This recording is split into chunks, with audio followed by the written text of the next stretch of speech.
Hello welcome back ටු මයි YouTube channel. අද අපි කතා කරන්න හදන්නේ ඇත්තටම සල්ලි වලට වෙච්ච දේ නොදන්න ළමයින්ට බජට් කරන හොඳ ඇප්‍රෝච් එකක් ගැන. ඉතින් ඔක්කොටම කලින් කියන්න ඕනේ මම ඇත්තටම ෆයිනෑන්ෂියල් ඇඩ්වයිසර් කෙනෙක්වත් එහෙම කවුරුත් නෙමෙයි. මම සාමාන්‍ය විදියට ගෙදර වියදම් පාලනය කරන සාමාන්‍යයෙන් මගේ ඩිසිප්ලින්ස් ෆයිනෑන්ෂියල් ඩිසිප්ලින්ස් හදාගන්න try කරන කෙනෙක්. ඉතින් මං ඉන්ටනෙට් එකේ කරන රිසර්චර්ස් අනම් මනං වලින් මට හම්බෙන හොඳම දේවල් ටික මම හිතනවා. ඉතින් මම වගේම කට්ටියත් එක්ක බෙදාගන්න එක හොඳයි කියලා. ඉතින් ඒක හින්දා තමයි ඇත්තටම මම මේ වගේ වීඩියෝස් අරගෙන එන්නේ. ඉතින් මට හම්බ වෙච්ච හොඳම අලුත් විදිහ තමයි මේක. අපි බලමු මොකක්ද කියලා. ඉතින් මේ විදිහේ ඇත්තටම ඉක්මනට ස්ටාර්ට් කරන්න පුළුවන් විදිහක් කියලා මට හිතෙනවා. ඒ කියන්නේ ඔයාගේ අතේ දැන් ඔයාට සැලරි එක ඇවිල්ලා ටිකක් දවස් නම් ඔයාගේ ආදායම ඇවිල්ලා ටිකක් දවස් නම් ප්‍රශ්නයක් නැහැ. දැන් අතේ තියෙන ගාණින් අපි කරගෙන යන්න පුළුවන්ද කියලා try කරලා බලමු. හරි. මේ අලුත් බජටින් ක්‍රමයේදී ඔයා සල්ලි බෙදා ගන්න ඕනේ කියලා අපි බලමු. දැන් බජට් කිව්වහම අපිට ඔළුවට එන්නේ ගොඩක් වෙලාවට එක එක අපේ පොඩි පොඩි වියදම් වලට අපි සල්ලි කීයේ වෙන් කරන්න ඕනේද කියන එකනේ. කියන්නේ කෑම ගන්න අපි කීයක් වියදම් කරන්න ඕනේද, ට්‍රාන්ස්පෝර්ට් වලට කීයක් වියදම් කරන්න ඕනේද, ඔය වගේ දේවල් තමයි අපිට ඔළුවට එන්නේ එකපාර. හැබැයි ඒක නෙමෙයි බජටින් වලදී අපි ඊට වඩා ඕවරෝල් ලොකුවට මේක දකින්න ඕනේ. කියන්නේ අපි ආයෝජන වලට කීයක් වෙන් කරනවද, විනෝදාශ්වාදයට කීයක් වෙන් කරනවද, හදිසි අවස්ථාවකදී ගන්න අපි මොනවා හරි සල්ලි වෙන් කරලා තියනවද, අපේ මූලික අවශ්‍යතාවලට වෙන් කරන එක විතරයි ඇත්තටම අපි ફોකස් වෙන්නේ සාමාන්‍යයෙන්. ඒ කියන්නේ මෙන්න මේ graph එකට අනුව ගත්තොත් මෙන්න මේ කෑල්ලට තමයි අපි ගොඩක් වෙලාවට ફોකස් වෙන්නේ නේද? දැන් අර කලින් මගේ වීඩියෝ වලදීත් හැම එකේම වගේ මම කතා වුණේ මෙන්න මේ කෑල්ල ගැන විතරයි. මේ 150 ගැන විතරයි. හැබැයි නෑ. අපි ඕවරෝල් කරන්න ඕන මේක දකින්න ඕන තව විදි තියෙනවා. ඉතින් ඒක අපි මොනවද කියලා අද බලමු. එතකොට දැන් මෙතනින් එහාට අපි ඇසියුම් කරමු ලක්ෂයක් තමයි සැලරි එක කියලා. හොඳයි. ඒ කියන්නේ ගාන හදාගන්න ලේසි වෙන හින්දා අපි මේ විදිහට ගමු. එතකොට එහෙම ගත්තොත් ඔයා ලක්ෂයක් පඩි ගන්න කෙනෙක් නම් ඔයාගේ මූලික ජීවත් වෙන්න වැය කරන්න ඔයාට ඕන වෙන මුදල තියෙනවනේ. ඒකට ඔයා වෙන් කරන්න ඕන රුපියල් 50000ක් 150ක මුදලක් විතරයි. හරිද? ඒක මම ඉස්සරහට එක්ස්ප්ලেইন කරගෙන යන්න. දැනට අර බේසිකලි බෙදෙන විදිහ මම කියන්නම්. 150ක් ඔන්න ඔයා මූලිකවම ඔයාගේ ජීවිතේ ගැට ගහගෙන යන්න. ඒ කියන්නේ නොමැරි ජීවත් වෙන්න ඔයා 150ක් ඔයාගේ පඩියෙන් වෙන් කරනවා. ඊට පස්සේ ආයෝජන වලට ඔයා 125ක් වෙන් කරනවා. ඒ කියන්නේ දැන් හිතන්නකෝ ඔයා FD එකක් දානවා. ඔයාගේ තියෙන ධනෙ වර්ධනය කරගන්න අරමුණින් තමයි මේ දේවල් කරන්නේ. කොටස් වෙළඳපොලේ ආයෝජනය කරනවා වෙන්න පුළුවන්. එහෙම නැත්නම් ඔයා රත්තරන් ආයෝජන ක්‍රමයක් විදිහට යොදාගෙන ඉන්නවා වෙන්න පුළුවන්. මොකක් හරි ඔයාට කම්ෆර්ටබල්, ඔයාට විශ්වාසවන්ත, ඔයාගේ ප්‍රොෆයිල් එකට ගැලපෙන ආයෝජනයක් කරන්න ඔයාගේ සැලරි එකෙන් ඔයා 125ක් අයින් කරනවා. කියන්නේ 25000ක් මේ උදාහරණයේ හැටියට.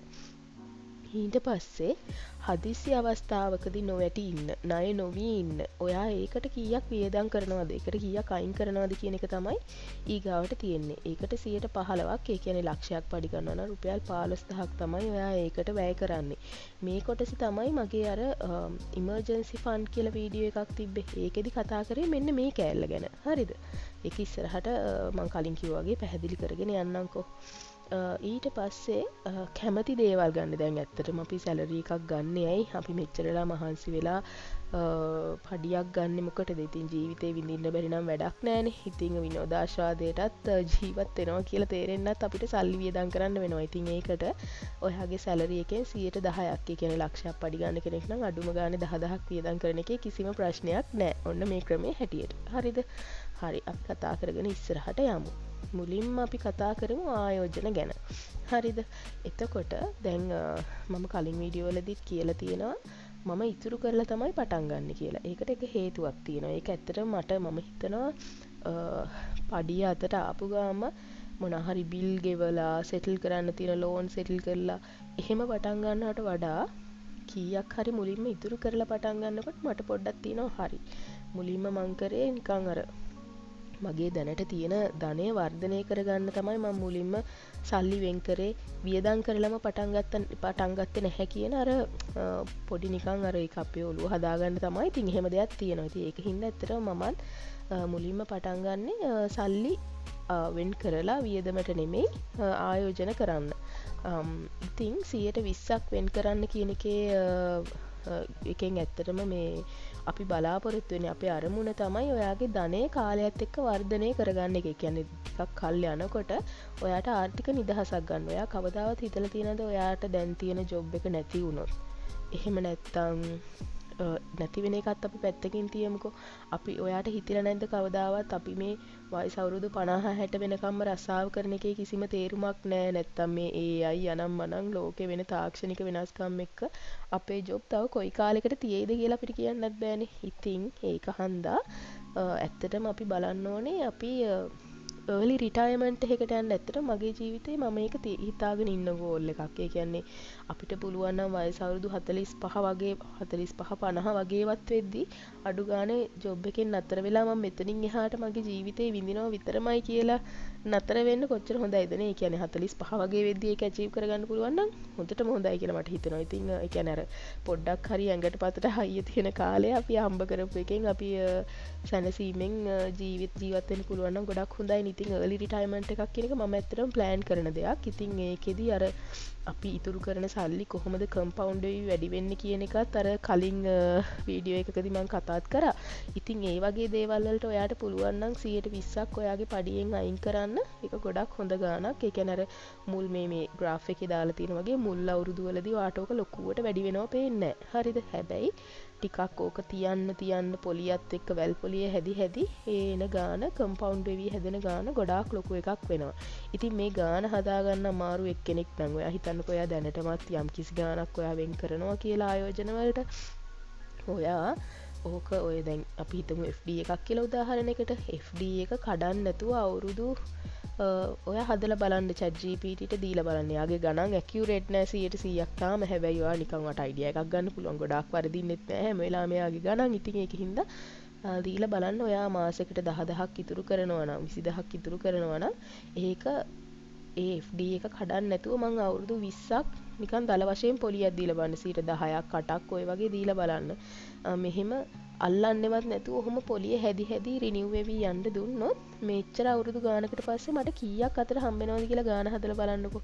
එතකොට ඒකම ඔයාට ලොකු මොටිවේෂන් එකක් වෙයි ඉක්මනට ආයෝජනය කරන්න පටන් ගන්නත්. ඒ වගේම ඔය ආයෝජන වලට දාපු මුදල් එහෙම මේවා එන ලාභය නැවත නැවතත් ආයෝජනය කර යනවා මිසක් ඒන ලාභයෙන් ඔයා මුකුත් කියන්නේ අර ඒන ලාභේ ඔයා එවෙලට පරිහරණය කරන්න ගත්තොත් අපරාධ කියන එක ඔයාටම තේරෙන්න ගන්නවා. ඉතින් ඒකින්ද ඒක අරමුණු කරගෙන වගේ අනාගතයේ ධනය ගොඩ නැගීම කියන එක ගැන අරමුණු කරගෙන ඔයා 120ක් ඔයාගේ ආදායමෙන් වෙන් කරනවා කියන්නේ ගොඩක් හොඳයි. ඉතින් උදාහරණ විදිහට ඔයාට යුනිට් ට්‍රස්ට් යූස් කරන්න පුළුවන්.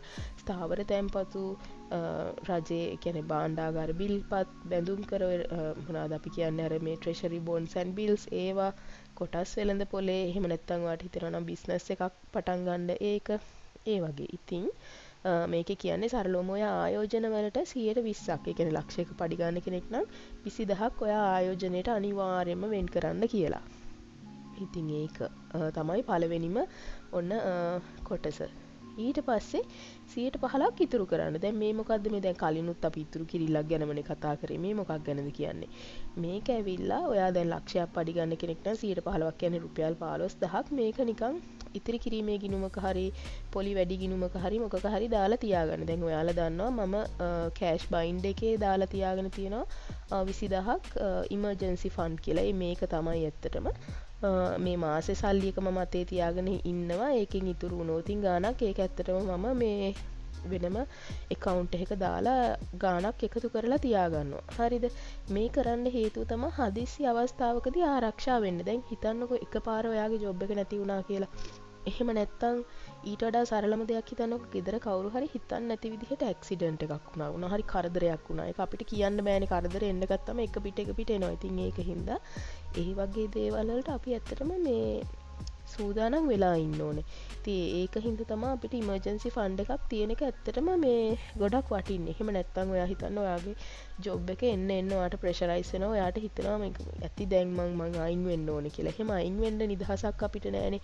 ඒ කියන්නේ දැන් අපිට ගෙදර කාගෙන් හරි ෆයිනෑන්ෂියල් සපෝට් එකක් නැත්නම් අපිට ඒ වගේ තීරණයක් ගන්න බෑ ලේසියකට. ඉතින් හැබැයි ඔයා හිතන්නකෝ ඔයා ඉමර්ජන්සි ෆන්ඩ් එක ගොඩනගලා තිබ්බයි කියලා මාස 3ක 6ක වගේ වියදම් කවර් වෙන විදියට එහෙම වුණා නම් ඔයාට ෆ්‍රීඩම් එකක් තියෙනව නේද ජොබ් එකකින් අයින් වෙලා වෙන ජොබ් එකකට යන්න. එහෙම නැත්නම් මොකක් හරි ඕනම ඉමර්ජන්සි සිටුේෂන් එකකදී ස්මූත්ලි නැවිගේට් කරන්න ඔයාට ලොකු මේ අවස්ථාවක් තියෙනවා. ඔයා මේ විදිහට ඇත්තටම වෙනම ඉතුරු කරලා තිබ්බනම් ගානක්. හරිද? ඉතින් ඒ වගේ දේවල් වලට ඉතුරු කරන්න තමයි මේ 15%ක් අයින් කරන්න කියන එක කියන්නේ. මේකෙදි ඇත්තටම ගන්න පුළුවන් ඔයාට ඔයා වාහනයක් වෙනුවෙන් වෙන් කරනවා නම්, ඔයාගේ විවාහය වෙනුවෙන් වෙන් කරනවා නම්, ඔයාට දරුමල්ලෝ ඉන්නවා නම් එයාලගේ ස්ටඩීස් වලට ඉතුරු කරන ඒවා වුණත් ඔයාට මෙතනදී ගන්න පුළුවන්. එහෙම නැත්නම් පියෝලිම ඔයාගේ ඉමර්ජන්සි ෆන්ඩ් එක ඔයාගේ මාස 3ක 6ක වියදම කවර් කරගන්න විතරක් තියාගන්න ගාණක් හරි වගේ ඔයාට කැමති කැටගරිස් වලට ඒක කඩලා තියාගන්න පුළුවන් ඔයාගේ ලයිෆ් ස්ටයිල් එකට ගැලපෙන විදිහට.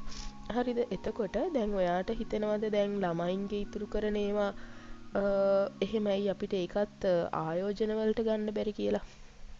මෙහෙමයි. ඒකෙදි ඇත්තටම දැන් මේ ඉතුරු කරන එකේදී ඔයාට පුළුවන් දැන් මේ ස්ලයිඩ් එකේ අපි කතා වෙන ඉතුරු කිරීම ගැන ගත්තොත් මේ කොටසේදී අපි කතා කරන ඉතුරු කිරීම ගැන ගත්තොත් මේක ඇත්තටම ඔයා වෙනුවෙන් ලාභයක් බලාපොරොත්තුෙන් කරන දෙයක්ම නෙමෙයි. හරිද? ඒ කියන්නේ මේ ඉතුරු කරන්නේ ඔයා ඉස්සරහට එක්ස්පෙක්ට් කරන වියදමක් වෙනුවෙන්. අපි අර කලින් කතා කරපු ආයෝජන කියන්නේ ඒක ඇත්තටම ඔයාව නිකන් අර ධනවතෙක් බවට පත් කරන්න ඔයාගේ ධනය ගොඩනගා ගැනීම වෙනුවෙන් ඔයා කරන දෙයක්. මෙතන දැන් වාහනයක් ගන්න අපි අයි ධනය ගොඩනගා ගන්න නෙමෙයිනේ ඇත්තටම ප්‍රවාහන කටයුතු වලටනේ අපි වාහනයක් ගන්න. එහෙම නැත්නම් දරුවෙක්ගේ ඉගෙන ගන්න වෙන් කරන වියදමක් ගැන හිතන්නකෝ. ඒක ඇත්තටම වියදමක්. ඔයා එකකින් ආපස්සට දෙයක් බලාපොරොත්තු වෙන්නේ නැහැ නේ. ඉතින් ඒ වගේ දේවල් වලට ඉතුරු කරන එක තමයි මෙතනදී මීන් වෙන්නේ. ඉතින් මේ 115 කියන ගානේ කියන්නේ රුපියල් 15000 කියන එක ඔයා හිතන්න බබාගේ වියදම් වලට ඒ කියන්නේ යාගේ අනාගත මොකක් හරි අපි හිතමු ටර්ම් ෆීස්, ස්කූල් ෆීස් මොන හරි ගෙවන්න තියෙන ඒවලට ඒව වෙනුවෙන් ඒ කියන්නේ ටර්ම් ෆීස්, ස්කූල් ෆීස් මත් නෙමෙයි. එහෙම නැත්නම් ඔයාට පුළුවන් හිතන්න යුනිවර්සිටි ෆන්ඩ් එකක්. ඒ වගේ දේවල් වලට වෙන් කරලා තියාගන්න එක. අන්න ඒ වගේ වලට මෙතනින් ඔයාට කැටගරිස් හදලා ඔයා වෙනම කැටගරිස් හදලා මේ 115න් මුදලක් යම් කිසි මුදලක් සේව් කරලා තියාගන්න පුළුවන්. ඉතින් ඒ සේව් කරලා තියෙන කතේ තියාගන්න ඕනේ නැහැ. ඒ වෙනුවට ඔයාට පුළුවන් ඉතින් ඉක්මනට ලික්විඩ් කෑෂ් බවට ගන්න පුළුවන් විදියට එක්කෝ ඉතුරු කිරීමේ ගිණුමක එහෙම නැත්නම් පොලි වැඩි වෙනත් ගිණුමක දාලා තියාගන්න. මාසෙන් මාසෙට අලුත් වෙන FD එක හරි මොකක් හරි විදියක ඉතිරි කරලා තියාගන්න පුළුවන්. ඉතින් මේකේ වැදගත්ම දේ තමයි මේ මෙතන ඉතුරු කරන සල්ලි එක ගිහිල්ලා කොටස් වෙළඳපොලේ දාන්නවත් හයි රිස්ක් තියෙන ඉන්වෙස්ට්මන්ට් මෙතඩ් වල මේ තියෙන ඉතිරි කිරීමේ සල්ලි ටික දාන්න එපා. ඒ කියන්නේ හදිස්සි ඉමර්ජන්සි සිටුේෂන් එකක් ආවහම එහෙම නැත්නම් හදිස්සි මොකක් හරි අවශ්‍යතාවයක් ආපු ගාම ඔයාට ඒක ගන්න තියෙන්න ඕනේ ලේසියෙන් ওই පේපර් වර්ක් අනම්මනම් වලට යන්නේ නැතුව. ඉතින් ඒකින්ද ඒක ගැන පොඩ්ඩක් මයින්ඩ්ෆුල් වෙන්න වෙනවා මේ 115 දී. ඊට පස්සේ ඔන්න 10% තියෙනවා කැමති දේවල් කරන්න. ඉතින් මේක ඇත්තටම අපි මට නම් හිතෙන්නේ අපි නම් වැඩිපුරම සල්ලි පාවිච්චි කරන්නේ මේකට නේද 10% නෙමෙයිට වඩා ලොකු ගාණක් වෙන් කරනවාද කියලා මට හිතෙනවා. ඉතින් මේක අඩු කරගන්න තමයි මම ඇත්තටම මේ ජර්නි එක පටන් ගත්තෙත්. මොකද මමත් මෙහිමයි දකින් දේවල් ගන්න හිතෙනවා. එළියෙන් කෑම කනවා, මූවීස් බලනවා, shopping යනවා, subscriptions මොනවාද නැත්තේ නේද? ඒ කියන්නේ දැන් YouTube premium නම් එහෙම නැත්තම් Netflix නම් Netflix කියයි අර ගැජට් මේ ගැජට් ඔක්කොම ටික ගන්නවා. ඉතින් ඒකින්ද තමයි ඇත්තටම අපි ගොඩක් වෙලාවට ඩිසිප්ලින් එකක් නැතුව වියදම් කරන එකෙන් අපිට ඇත්තටම අනාගතේ අපිට තමයි මේකෙදි ඇත්තටම ලොකු කරදරයක් වෙන්නේ නේද? හිතන්න ඔයා ඒකත් හරියට බජට් කරලා කරනවා නම් කොච්චර හොඳයිද කියලා. ඒ කියන්නේ 10%ක් ඔයාගේ සැලරි එක ලක්ෂයක් නම් රුපියල් 10000ක් ඔයා වෙන් කරනවා. ඔයා මේ මාසේ කැමති දේවල් වලට වෙන් කරගන්න පුළුවන්, වියදම් කරගන්න පුළුවන්. ඔයාට එළියෙන් ආස කෑමක් ගන්න තියෙනවා නම් එහෙම නැත්නම් මූවි එකක් බලන්න, shopping යන්න ඕන දෙයකට ඔයා ඒ ගාන වියදම් කරනවා. ඉතින් වියදම් කරන්න නැතුවත් බෑ. ඒකම මට මේකෙදි කියන්න ඕන දේ තමයි ඔයා එක්ස්ට්‍රීම් සේව කෙනෙක් වෙන්න යන්න එපා. ඒ කියන්නේ දැන් හිතන්නකෝ ඔයාට හිතෙනවා නම් අපෝ මගේ ලක්ෂයයි පඩිය මම මෙලෝ දෙයකට වියදම් කරන්නේ මේකත් ඉතුරු කරනවා, මේකත් මම මොකක් හරි ඉන්වෙස්ට් කරනවා කියලා ඒ දේ කරන්න යන්න එපා. අත්දැකීමෙන් මම කියන්නේ. මොකද එහෙම එක්ස්ට්‍රීම්ලි ඉතුරු කරන්න යනකොට වෙන දේ තමයි ඔයාට ඉතුරු කරන එක ඉක්මනට එපා වෙන්න ගන්නවා. ඒ කියන්නේ මොකක්ද අප්පා මේ කියලා අර නිකන් වැඩක් නැහැ හම්බ කරාට කරන දෙයින් කිසිම නිකන් අපිට කියලා දෙයක් නෑ අර ඔය වගේ නෙගටිව් තෝට්ස් ඇවිල්ලා ඔයාට ඉතුරු කරන එක ඉක්මනට ගිව් අප් කරන්න හිතෙනවා. ඉතින් ගිව් අප් කරන්න හිතෙනවා. ඒක ඇත්තටම හරි නිකන් ස්ට්‍රෙස් එකක් වෙනවාට සේව් කරන එකම. ඉතින් එහෙම වෙන්න දෙන්න එපා ඇත්තටම. දැන් අනිත් එක තමයි ඔයා තනි එක්කෙනෙක් වුණත් විශේෂයෙන්ම පවුලක් නම් ඔයාලා පවුලක් නම් ඇත්තටම මේ තමන්ට එහෙම නිකන් අර විනෝද නොවී ඉන්න පුළුවන් වුණා කියලා අනිත් මිනිස්සුත් එහෙම ඉන්න ඕනේ කියලා බලාපොරොත්තු වෙන්න බෑනේ නේද? දැන් පවුලක් ඇතුළතදී නම් අපි හැමෝම ආදරෙන් සන්තෝෂයෙන් ඉන්න ඕන නේ. ඒක වෙනුවෙන් අපි මුදලක් වැය කරන්න ඕනේ අපේ මානසික සන්තෝෂ වෙනුවෙන්. මොකද දැන් මහන්සි වෙලා අපිත් මාර පීඩනයක් මේ දරාගෙන රස්සාව කරනවනේ. ඉතින් දැන් හිතන්නකෝ ඔයාගෙන් ඔයා ටැක්ස් කැපෙන කෙනෙක් කියලා. ඒකට ඔයාට මේක ඔයාගේ පේ ෂීට් එකේ එහෙම දකිද්දි මේක දැනෙනවා වැඩි නේද? අයියෝ මේ කැපිච්ච ටැක්ස් එක තිබ්බනම් මං කොච්චර දේවල් කරනවද කියලා හිතෙන්නේ. අන්න ඒ වගේ.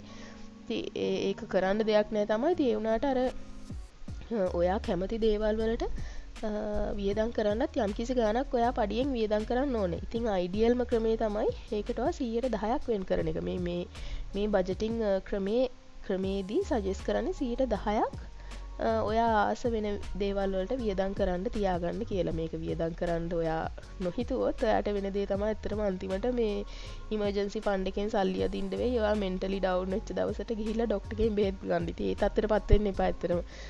වියදම් කරන්න තමන් වෙනුවෙනුත්. ඒක ගැන ගිල්ටි ෆීලිං එකක් තියාගන්න එපා. ඔයා හම්බ කරන කෙනෙක් නම් ඔයා ඒක ඩිසර්ව් කරලා තියෙනවා. ඉතින් ඒකින්ද අනිවාර්යයෙන්ම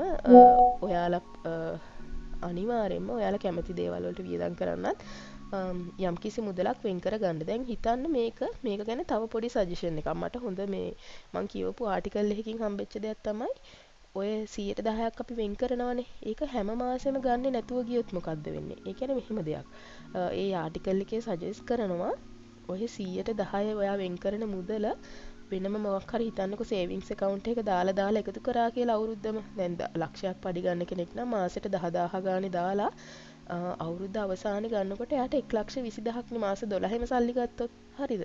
එයා කරන්නේ ඒක නිකන් අර සේවිංස් ජා එකක් වගේ වෙනම සේව් කරලා තියාගන්නවා. ඔය 1,20,000ම එකපාර වියදම් කරනවා. හිතන්න ඒක. කියන්නේ එතකොට එයාට මොකක් හරි ලොකු දෙයක් ගන්න පුළුවන්. එහෙම නැත්නම් කට්ටියම එකතු කරගෙන ට්‍රිප් එකක් යන්න පුළුවන්. හොඳ එක්ස්පීරියන්ස් එකක් ගන්න පුළුවන්. අර ඒ වගේ. ඉතින් අර ඒක ඉතින් තමන්ගේ කැමැත්ත. මට අර සජෙස්ට් කරන්න ඕනුනේ. ඉතින් අර 110ක් වෙන් කරා කියලා දැන් රුපියල් 10,000නේ ඕකට මොකද්ද ගන්න තියෙන්නේ නෙමෙයි. ඉතින් ඒක අර තමන්ට ඒක ඇඩ්ජස්ටබල් ඇත්තටම ඔයාට ඕන විදියට ඒක ඉතුරු කරලා එහෙම නැත්නම් මාස දෙක තුනක සල්ලි එකතු කරලා ඔයා කැමති දෙයක් ගන්න පුළුවන්. ඉතින් ඒ වගේ. ඉතින් ඒකටත් අනිවාර්යයෙන්ම සල්ලි වෙන් කර ගන්න. ඊට පස්සේ ඔන්න 150 අනිවාර්ය දේවල්. මෙතනදි කියන්නේ ඇත්තටම අනිවාර්ය දේවල් කියන කැටගරි එකට ඔයාලා දාගන්න එපා. ඔයාලා ගන්න හිතාගෙන ඉන්නවා නම් දැන් හිතන්න වගේ සපත්තුව කැඩිලා. හරිද? ඔයා සපත්තුවක් ගන්න ඉන්නවා. හැබැයි මාර නිකන් හිතන්න ඔයා මාකටිං වලට රැවටිලා ගන්න ඉන්නවා කියලා. එහෙම නැත්නම් බ්‍රෑන්ඩ් එක හින්දා ගන්න ඉන්නවා කියලා ඒ වගේ කරන්න එපා. ඔයාගේ වියදම් ගැන මයින්ඩ්ෆුල් වෙලා වියදම් කරන්න ඕනේ දේවල් තමයි මේ අනිවාර්ය දේවල් කියලා කියන්නේ. අපිට ගොඩක් වෙලාවට හිතන දෙයක් තමයි මේක අත්‍යවශ්‍ය අනිවාර්ය වියදමක් කියලා. ඒ වුණාට අපි ඇත්තටම කරලා තියෙන්නේ මොකක් හරි ඉන්ටර්නෙට් එකේ හරි එහෙම නැත්නම් මොකක් හරි සෝෂල් මීඩියා වල ඔයා දැකපු ඇඩ් එකක් හරි ඉන්ෆ්ලුවෙන්සර් කෙනෙක්ගේ දැකපු දෙයක් හරි එහෙම නැත්නම් ටීවී එකේ ඇඩ් එකකට හරි රැවටිලා ඔයා ඒ දේ ගන්න පෙළඹෙනවා. ඉතින් ඒ වගේ දේවල් මේ අනිවාර්ය වියදම් ගණයට වැටෙන්නේ නැහැ. අනිවාර්ය වියදම් කියලා කියන්නේ ඔයාට නොමැරි ජීවත් වෙන්න ඕන කරන දේවල් ටික. ඉතින් අද කාලේ සමාජයේ ටිකක් අර සංකීර්ණ හින්දා අර ගල් යුගයේ හිටපු මිනිස්සුන්ට වගේ කෑම නිවාස ජලය ඒවා ටික විතරක් නෙමෙයි ඊට වඩා දේවල් ඕනේ. උදාහරණයකට අපේ ආහාර හා ගෘහස්ත වියදම් කියලා ගත්තාම තියෙනවා. ඉතින් නේද අපි මාසෙට ගන්න බඩු, මස් මාළු, එළවලු ඒ ටික නිවාස හා වාසස්ථාන කියලා ගත්තොත් අපිට ඔයා හිතන්න කුලී ගෙදරක නම් ඉන්නේ. කුලිය, ලයිට් බිල්, කරන්ට් බිල් ඒවත් තියෙනවා බිල්පත්. ඊට පස්සේ ගමන් වියදම් ඔයාට ඔෆිස් එකට යන්න, ඔයාගේ බබාලා ඉස්කෝලේට යන ඒවා තියෙනවා නම් ඒ දේවල් ඒ හැම දෙයක්ම. ඊට පස්සේ හෙල්ත් ඇන්ඩ් ඉන්ෂුරන්ස් ඒ දේවලුත් තියෙනවා. ඉතින් අපිට කියන්න බෑනේ ලෙඩ වෙන්නේ නැහැ හැම මාසෙම එහෙම කියලා කියන්න බෑනේ. ඉතින් ඒ වලටත් අපිට යන වියදමක් තියෙනවා. ඒවත් අනිවාර්ය දේවල්. ඊට අමතරව බබාලා ඉන්නවා නම් පවුලේ දේවල් ඉගෙන ගන්න, යාළගේ ඉගෙන ගන්න දේවල්, ඔයාලගේ ඉගෙන ගන්න දේවල්, ඔයාලගේ ප්‍රොෆෙෂන් එක මොකක් හරි ඉස්සරහට යන්න ඔයාලට ඉගෙන ගන්න ඕන කරන දේවල් තියෙන්න පුළුවන්. ඒවා. ඊට පස්සේ ඒ වගේම වෙන මොන හරි අත්‍යවශ්‍ය වියදම් තියෙන්නත් පුළුවන්. උදාහරණයකට ඔයා රජයට බදු ගෙවන්න ඕන නම් ඒවා ඒ වගේ දේවල් නේද? ඒ කියන්නේ එහෙම නැත්තම් හිතන්නකෝ ඔයාට ජොබ් එකට යන්න ඕන. ඒක වෙනුවෙන්ම ගත යුතු දේවල් ටිකක් තියෙනවා. ඇඳුම් මොනවා හරි ඒ දේවල් ඒවත්. ඉතින් මෙතනදී ඔයා වියදම් කරද්දී ඇත්තටම මේ 150 තමයි අපිට වැඩි හරියක් යන්නේ. ඒකම මේ 150 ගැන තව විශේෂ දෙයක් මට කියන්න ඕන. මේ 150 ගැන මේ 150ට ඉන්ක්ලූඩ් නොකර අපි කරන දේවල් තමයි අපේ දෙමව්පියෝ රැක බලා ගන්න එහෙම අපි සල්ලි වියදම් කරනවා නම් මේ කියන්නේ හිතන්නකෝ ඔයාලගේ අම්මලට තාත්තලට ඔයා මාසෙට ගාණක් දානවා කියලා වියදමට අන්න ඒවත් ඇත්තට මේ 150 ඇතුළෙම කවර් වෙන්න ඕනේ දේවල්. වෙන අනිත් කැටගරිස් වලින් කැපෙන්න ඕනේ දේවල් නෙමෙයි. මොකද හේතුව එයාලව ජීවත් කරවන්නනේ ඔයා ඒ ගාණ දෙන්නේ. තේරුණාද? අන්න ඒකින්ද මේ 150 ඇතුලේ තමයි ඒකත් කවර් වෙන්න ඕනේ. ඔයා යම්කිසි ගාණක් ඔයාගේ දෙමව්පියෝ වෙනුවෙන් එහෙම වියදමට එයාලට යම්කිසි ගාණක් දෙනවා නම් ඉතින් මේ කැටගරිය එකේ අරමුණ ඇත්තටම ජීවිතේ වැළැක්විය නොහැකි ආවරණය කිරීම කියන එක තමයි ඇත්තටම කියන්නේ අනිවාර්යයෙන්ම කරන්න ඕන. මේ ටික නොකරොත් ඉතින් ඔයාට අර නිකන් අර ලෙඩ වෙනවා. කන්න බොන්න නැතු යනවා. අන්න ඒ වගේ ලෙවල් එකේ වියදම් තමයි මේ අනිවාර්ය වියදම් කියලා කියන්නේ. එතකොට ඔයා ලක්ෂයක් පඩි ගන්න කෙනෙක් නම් අනිවාර්යෙන් ඔයාගේ පඩියෙන් 50000ක් විතරම වැය වෙන්නේ මෙන්න මේවට. ඒ ඉතින් ඒ 50000 ඇතුලේ තමයි ඒ ටික ඔයා කරගන්න ඕනේ. ඉතින් ඒක තමයි ඒකෙන් අදහස් වෙන්නේ. ඉතින් ඒකත් එක්ක අපි බැලුවොත් ඇත්තටම මේ දැන් අපි සැලරි එක මූලිකවම කතා වුණේ කොටස් 4කට කඩන විදිහ ගැනනේ. ආපහු අපි පොඩ්ඩක් රිවයිස් කරගත්තොත් මූලික වියදම් වලට 150ක් අපි තිබ්බා. ධනය වර්ධනයට ඒ කියන්නේ ආයෝජන වලට 125ක් වෙන් කරා. 115ක් වෙන් කරා අපි ඉතුරු කිරීම කියලා. ඒ කියන්නේ හදිසි අවස්ථාවකදී ගන්න ණය නොවී ඉන්න වගේ දේවල් වලට 115ක් අපි වෙන් කරා. ඊට පස්සේ අපි කැමති දේවල් ගන්න විනෝද වෙන්නත් අපි 10%ක් වෙන් කරා. ඕක තමයි සරලවම ඒ කියන්නේ කොටස් 4කට අපේ ආදායම බෙදන එක ගැන තමයි අපි කතා වුණේ. එතකොට මේ විදිහේ ඇයි අපිට මෙච්චරම සෙට් වෙන්නේ කියලා අපි බලමු. දැන් හිතන්න ඔයාගේ අර අපි මේ කායේ මම මේකෙන් ඔයාලට විස්තර කරොත් මේ 25000යි 15000යි දෙකම මෙතන ඇත්තටම මේ ඇත්තටම ඔයාගේ අපි මේ ග්‍රාෆ් එකෙන් කතා වුණොත් මෙතන තියෙන මේ 125යි මෙතන තියෙන 15යි. හරිද? මෙතන කීයද? එතකොට බිංදුවයි 40යි 140ක්ම මෙතන තියෙනවනේ. හරිද? මේ 140ම එක්තරා විදිහකට ඔයාගේ ඉතිරි කිරීම ආයෝජන විදිහට යම් මට්ටමකට අපිට ගන්න පුළුවන් නේද? අපි හිතමු ඇත්තට මේ හදිස්සි අවශ්‍යතාවලට අපිට යම් ගාණක් අයින් වුණා කියලා. එහෙම වුණත් ඔයාට නිකන් රෆ්ලි කියන්න පුළුවන් 135ක විතර ගාණක් ඔයා වෙනුවෙන් ඒ කියන්නේ වගේ ධනෙ වර්ධනයේට ඒ වගේ දේවල් වලට ඔයා වෙන් කරගෙන ඉන්නවා කියන එක. ඉතින් ඒක ඇත්තට මට හිතෙනවා ප්ලස් පොයින්ට් එකක් කියලා. ඒ කියන්නේ ඔයාගේ සැලරි එකෙන් ඔයා 140ක් හෝ 35ක් ඉතිරි කිරීම වලට වෙන් කරනවා කියන්නේ ඒක ලොකු ගාණක් නේ ඇත්තටම. ඉතින් එහෙම එකක් තියෙනවා. ඒකත් එක්කම ඔයා මෙතනදී අර රිගරස්ලි සේව් කරන්න පුරුදු වෙනවම නෙමෙයි. ඔයා 10%ක් විතර ඔයාගේ විනෝදාස්වාදය සඳහාත් ඔයා වෙන් කරනවා. ඉතින් ඒක හින්දාම ඔයාට මේ ක්‍රමයේ පවත්වාගෙන යන්න පුළුවන් වෙනවා. ඒ කියන්නේ දැන් ඔයා මේක තනිකරම ඉතුරු කරනවා, ආයෝජනය කරනවා, වියදම් කරලා දානවා විතරක්ම නෙමෙයිනේ. ඔයා ආස දේවල් කරන්නත් ඒ කියන්නේ වියදමක් කරනවානේ. ඒක හින්දා ඔයාට මේ ක්‍රමයේ ස්ටික් වෙලා ඉන්න හිතෙනවා ඇත්තටම. ඊට පස්සේ සැලරි එකෙන් 50%ක්ම ඔයා වෙන් කරනවානේ ජීවිතේ ස්ථාවරව තියාගෙන යන්න. ඒ කියන්නේ බේසිකලි ජීවිතය අර නිකන් බේසික් නීඩ්ස් ටික කරගෙන යන්න ඔයා 50%ක්ම වෙන් කරනවා. ඉතින් ඒක හින්දා මේ ක්‍රමයේදී සජෙස්ට් කරනවා 50%ක් අඩුම ගානේ ඔයාගේ අත්‍යවශ්‍ය වියදම් වලට වෙන් කරන්න කියලා. ඉතින් ඒක හින්දා ඔයාට නිකන් අර කන්න බොන්න නැතුව යන ලෙවල් එකටම ඉතුරු කරලා ඔයා එහෙම ආයෝජනය කරනවා හරි එහෙම දෙයක් කරන්නේ නැහැ. ඉතින් ඒක හින්දා ඒක ඇත්තටම හොඳ විදිහක් කියලා මට හිතෙනවා. ඊට පස්සේ මේ ක්‍රමයේ දැන් පර්සන්ටේජස් නේ තියෙන 150 125 15 10 ඔය වගේනේ තියෙන ඔය හතරනේ. ඉතින් පර්සන්ටේජ් එක ලේසි අගයක් හින්දා ඔයාට පඩිය වැඩි වෙද්දී ඕක ටිකක් ඇඩ්ජස්ට් කරන්න ලේසි. ඒ කියන්නේ ඔයා එක වියදමකට ස්ටික් වෙලා ඉන්නවා නම් ඔයාට ආයෝජන ඉතුරු කිරීම ඔයා ආස දේවල් ගන්න ඒ වලට පොඩ පර්සන්ටේජ් එක හදාගන්න ලේසි. ඉතින් ඒක හින්දා තමයි ඇත්තටම මේ ක්‍රමයේ මට හිතෙන්නේ අපිට ගොඩක් සෙට් වෙනවා කියලා. ඉතින් ඒකත් එක්ක ඇත්තටම මට කියන්න ඕන තව විශේෂ කාරණයක් තමයි බජටින් වලදී අපි දකින්න විදිහ පොඩ්ඩක් අපිට වෙනස් කරගන්න වෙනවා. ඒක තමයි ඇත්තටම මට මේක ගැන කතා කරන්න ඕනෙම කියලා හිතුනේ. බජටින් කියදී අපි කතා වෙන්නේ ඇත්තටම ගොඩක් වෙලාවට මේ 150 ගැන විතරයි. ඒක සම්පූර්ණයෙන්ම වැරදි. ඉතුරු කරන ඒවා ධනෙ වර්ධනය කරගන්න අනාගතයේදී අපි කාටවත් බරක් නොවී ඉන්න early retirement එකක් plan කරන්න ඒ වගේ goals ඔයා තියාගන්න. ඒ කියන්නේ මිලියනර් කෙනෙක් වෙනවා එහෙම නෙමෙයි. ඒක ඊට වඩා ස්පෙસિෆික් වෙන්න. මොකද්ද ඔයාලා මිලියනර් කෙනෙක් වෙලා මොකද්ද වෙන්න ඕනේ? ඒ වගේ කියන්නේ මට නම් ඕනේ මට හොඳට සල්ලි තියෙන්න ඕනේ. මට ඇත්තටම early retirement එකක් ඕනේ. මට ජීවිත කාලෙම මෙහෙම රස්සාව කර කර ඉන්න ඕනේ. අර ඒ වගේ. ඉතින් ඒ වෙනුවෙනුත් ඔයාට අතට එන සැලරි එක අද ඉඳන්ම දැන් ඉඳන්ම පුළුවන් මුල ඉඳන්ම ඔයා කරනවා නම් තමයි ගොඩාක් හොඳ. ඉතින් ඔයා ඉස්කෝලේ යන ළමයෙක් වෙන්න පුළුවන්, වයසක ඉන්න කෙනෙක් වෙන්න පුළුවන්. එහෙම නැත්නම් ඔයාගේ කරියර් එකේ ස්ටාර්ට් එකේ ඉන්න කෙනෙක් වෙන්න පුළුවන්. ඔයා හිතන්න ඔයාට ඉතුරු කරන්න පුළුවන් රුපියල් 100 නම් මං හැමදාම කියනවා වගේ රුපියල් 100ෙන් පටන් ගන්න. ඒ කියන්නේ රුපියල් 100 නේ ඔය කියලා කඩලා කන්න නෙවෙයි. අර ආයෝජන අපිට හදිස්සියක් වුණොත් අපි ඒ හැම දේ ගැනම හිතන්න. ඒ කියන්නේ ඉතුරු කරන එක විතරක්ම නෙමෙයි මං කියන්නේ ඔයාගේ මූලික අවශ්‍යතා සමහරක් විට ඔයා කපනවා ඇති. ඒව ගැනත් ඔයා පොඩ්ඩක් හිතන්න. ඒ කියන්නේ අර මුළු මනින්ම ඔක්කොම ටික ඉතුරු කරනවා නෑ මේ පුළුවන් කාලේ කොහොම හරි ඔක්කොම ඉතුරු කරනවා කියලා හිතන්නත් නෙමෙයි. ඉතින් ජීවිතේ විඳින්නත් යම්කිසි මුදලක් තියන්න. මොකද ඔයාගේ අනාගතේ ඔයාට තෑන්ක් කරයි. ඔයා සමහර වෙලාවට විනෝදාස්වාදය වෙනුවෙන් ඔයා වෙන් කරන මුදල ගැන හිතලා. මොකද ගොඩාක් තමන්ගේ late 20s early 30s වල වගේ ඉන්න කට්ටිය ගොඩක් වෙලාවට මේ ඔය දැන් පහුගිය ටිකේ තිබ්බ නිකන් අර ලංකාවට ආපු නිකන් ආර්ථික කඩාවැටීම් මේ දේවල් එක්ක යාළගේ නිකන් අර ජීවිත අවිනිශ්චිතතා ඒවත් එක්ක ගොඩාක් වෙලාවට මෙන්ටලි වැටෙනවා. ඉතින් එහෙම කෙනෙක් බවට ඔයාව පත් කරගන්න හදන්න එපා. ඉතින් ඒකින්ද බැලන්ස් එකක් තියෙන්න ඕනනේ. ඉතින් පඩිය බැලන්ස් කරලා බෙදෙන විදිහ ගැන තමයි අද අපි කතා වුනේ. ඉතින් මේකෙන් ඔයාට ගත යුත්තක් තිබ්බනම් අනිවාර්යෙන් වීඩියෝ එකට කමෙන්ට් එකක් දාන්න. ඔයා කරන විදිය කොහොමද කියලා මට කියන්න. මට එතකොට ඒකත් හොයලා බලන්න පුළුවන්. මට ඒක සූට් වෙයිද කියලා බලන්න පුළුවන්. බජටිං වලට. ඉතින් ඒකත් එක්ක ඔයාගේ අදහස් බෙදා ගන්න, ලයික් එකක් දාන්න, කමෙන්ට් එකක් දාන්න, ෂෙයා කරන්න. ඉතින් ඔයාලගේ අදහස් බෙදා ගන්න මං හරි ආසයි ඒවත් අහලා දැනගන්න. ඉතින් එහෙනම් ඊගාව වීඩියෝ එකේදී අපි හම්බෙමු. Thank you. Thanks for watching. Bye.